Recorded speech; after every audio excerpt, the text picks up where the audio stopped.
So hello guys, स्वागत है आपका कोड एक्सट्रीम में। तो आज हम अपनी नेक्स्ट वीडियो देखेंगे HTML की। तो हमने देखो क्या देखा था, हमने लिंक एंड मीडिया एलिमेंट्स में चल रहे थे, है ना, इतना तो याद होगा। और इसमें हमने एंकर टैग को कवर कर लिया था। आज हम देखने जा रहे हैं इमेज टैग। तो इमेज टैग क्या करता है? सिंपल, इमेज को इंपोर्ट कर देता है हमारी वेबसाइट में। क्या करता है? इमेज को इंपोर्ट कर देता है हमारी वेबसाइट में। तो चलो इसको यूज़ करके देखते हैं। तो सबसे ज़रूरी बात, जो अपना इमेज टैग है ये एक सेल्फ क्लोजिंग टैग है। कैसा? सेल्फ क्लोजिंग, ठीक है ना। तो इसको कुछ इस तरीके से यूज़ करते हैं, इमेज लिखते हैं और ऐसे करके क्लोज कर देते हैं, है ना। पर इससे अपनी इमेज नहीं आने वाली। इमेज तब आएगी ना जब इसमें इमेज देंगे। तो अब प्रॉपर करेंगे, ठीक है। इमेज लिखने के बाद इसका SRC यानी कि सोर्स देना पड़ेगा। सोर्स के अंदर हम क्या लिखेंगे? इसकी लिंक देंगे। तो चलो लेके आते हैं एक इमेज। तो कहाँ से लाएं? तो फ्री इमेज लिखते हैं कुछ करके। तो ये अनस्प्लैश में हमें फ्री इमेज मिल जाएगी। तो जैसे मैं ये वाली इमेज को करना चाहूँ, इसका कॉपी इमेज एड्रेस, है ना। तो मैंने इसका एड्रेस कॉपी कर लिया है। अब इस लिंक को मैं यहाँ पे डालूँगा। देखो मैंने ये पूरी लिंक डाल चुकी है यहाँ पे, है ना। तो अब इसको मैं क्लोज़ कर देता हूँ, ऐसे करके क्लोज़, और सेव करके रन करके देखते हैं। रन मतलब रन तो हो जाएगा, उसको वो करेंगे वहाँ पे, रिफ़्रेश करेंगे, अपनी साइट पे आ जाते हैं। और ये देखो, व्हाट इज़ दिस, यही तो है, ये जो हमने इमेज उठाई ये यहाँ पे आ चुकी है। तो अब इस अनस्प्लैश को क्लोज़ करते हैं। तो ये देखो, ये हमारी इमेज आ चुकी है कुछ इस तरीके से। तो ऐसे यूज़ होता है अपना कौन सा टैग? Image tag. तब इसमें कुछ वो भी होते हैं, क्या? इसके एट्रीब्यूट्स भी होते हैं। तो सबसे पहला एट्रीब्यूट्स है इसका टाइटल, जो कि बहुत मज़ेदार एट्रीब्यूट है। तो जैसे मैं इसमें लिख दूँ, ये किस चीज़ की इमेज है? ये कुछ स्प्रिंग जैसा ट्री दिख रहा है, तो लिख देते हैं स्प्रिंग। ऐसे स्प्रिंग लिख देते हैं इसमें। तो देखो क्या होगा, एकदम मस्त लगेगा।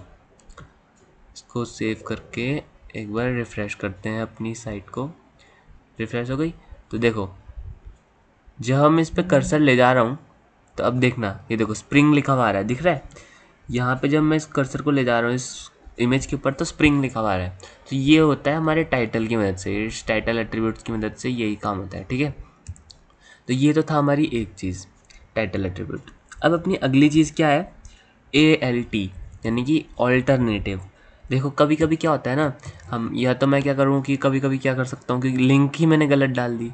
जैसे मैं इमेजेस में एस लिखना भूल गया, या फिर मैं अनस्प्लैश में एच लिखना भूल गया। तो यहाँ ऑल्टरनेटिव में मैं पता क्या डालूँगा?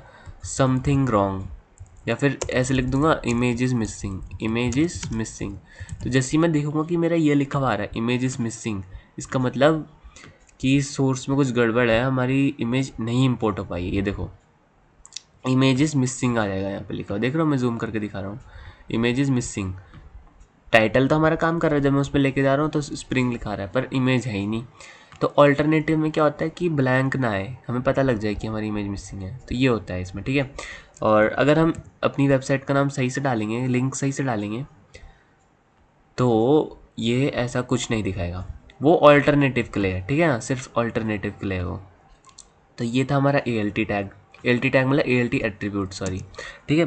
तो अब अगली चीज़ आती है इसमें हमारी हाइट एंड विड्थ। तो अपनी इमेज की हाइट और विड्थ होती है ना, तो जैसे HEIGST,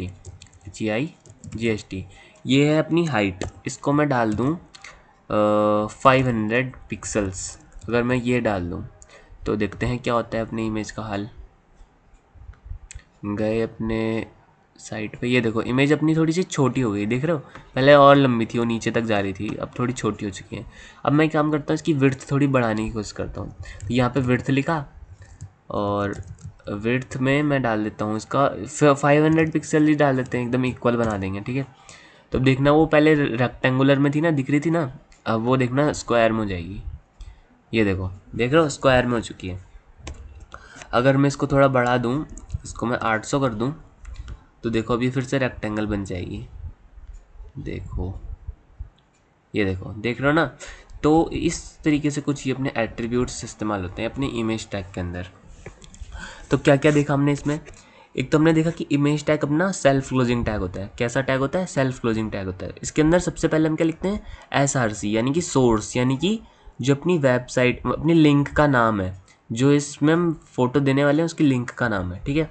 फिर हमने देखा टाइटल। टाइटल क्या करता है? जब हम फ़ोटो के ऊपर अपनी वो करते हैं, क्या बोलते हैं इसको, कर्सर को ले जाते हैं, तो ये क्या करता है? स्प्रिंग ऐसे लिखा हुआ दे देता है, तो ये टाइटल का काम है, ठीक है। फिर हमने ALT ऑल्टरनेटिव ये एट्रीब्यूट देखा। इसमें क्या होता है, अगर अपनी इमेज में कुछ गड़बड़ हो चुकी है या फिर वो नहीं आ पा रही है, शो नहीं हो पा रही है, तो ऑल्टरनेटिव में वो अपनी ये दिखा देगा कि इमेज अपनी मिसिंग है ना, ये हमने डाल रखा है इधर, वरना वो ब्लैंक दिखाएगा।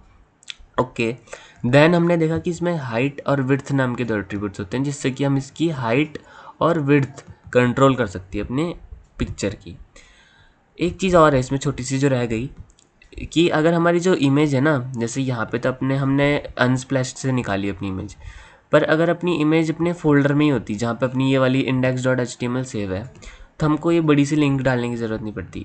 उस केस में हम सिर्फ अगर नाम भी डालते ना अपनी इमेज का, तो भी अपना काम बन जाता।